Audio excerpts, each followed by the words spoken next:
যে দুটো মন্দিরে গিয়েছি তার মধ্যে ভীষণ আমার অদ্ভুত লেগেছে এই যে সাদা মন্দিরটা গিয়েছি সেটা, দ্বিতীয় মন্দিরটায়। তো মন্দিরে না আয়না টানানো ছিল টিকা লাগানোর জন্য, আর দুপাশে টিকার ছোটো ছোটো বাটি ছিল। এবার প্রথম মন্দিরটা থেকে আমি টিকা লাগিয়ে গিয়েছি, আবার দ্বিতীয় মন্দিরে গিয়ে আমি টিকা লাগানোর জন্য আয়নার সামনে দাঁড়িয়েছি।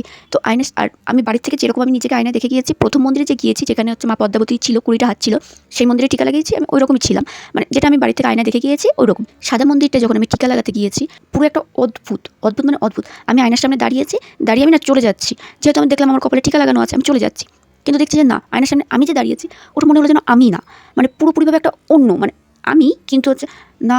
মানে আমরা সিনেমা সিরিয়ালে দেখি না যে যখন ভগবানকে দেখায় তার চারি সাইড থেকে হচ্ছে গায়ে চারি সাইড থেকে একটা জ্যোতি বেরোয়, ওরকম মনে হচ্ছে। আমি আবার কী করলাম, আমি ভাবলাম না আমার হয়তো মানে চারি সাইড থেকে রোদ আসছে, সেটা মানে এর জন্য আমার ভুল হতে পারে, আমি চলে গিয়েছি। আবার কি মনে হচ্ছে আমি আবার এসেছি, এসে আবার দাঁড়িয়ে আছি, আর আমার ঠোঁটের নিচের ঠোঁটের নিচে একটা ছোট্ট একটা কালো দাগ আছে, ওটা দাগ না তিল আমি আজও জানি না, ছোট্ট মতন আছে, ওটা বোঝা যায় না।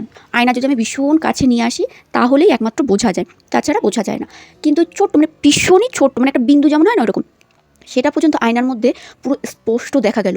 মানে কী বলবো, ওই জিনিসটা দেখে না আমি, আমার গায়ের পশম পুরো দাঁড়িয়ে গেছে।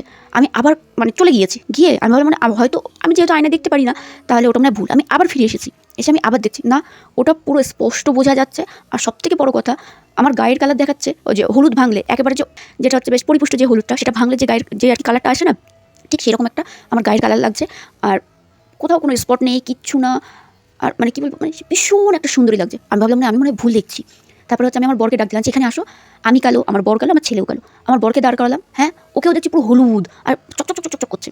তারপরে হচ্ছে দাদা একটু মনাকে তোলো তো, ছেলেকে তুললাম, ওরকম পুরো হলুদ চকচক চকচক করছে, মানে কী সুন্দর লাগছে। আমি বুঝলাম না এটা আয়নার জন্য হলো নাকি কিছু, আমি সত্যিই বুঝলাম না ব্যাপারটা। কিন্তু ওই মন্দিরে গিয়ে আমি প্রত্যেকটা জিনিস আমার ভীষণ অদ্ভুত রকমের লেগেছে, আর অদ্ভুত একটা শিহরণ হয়েছিল গায়ের মধ্যে।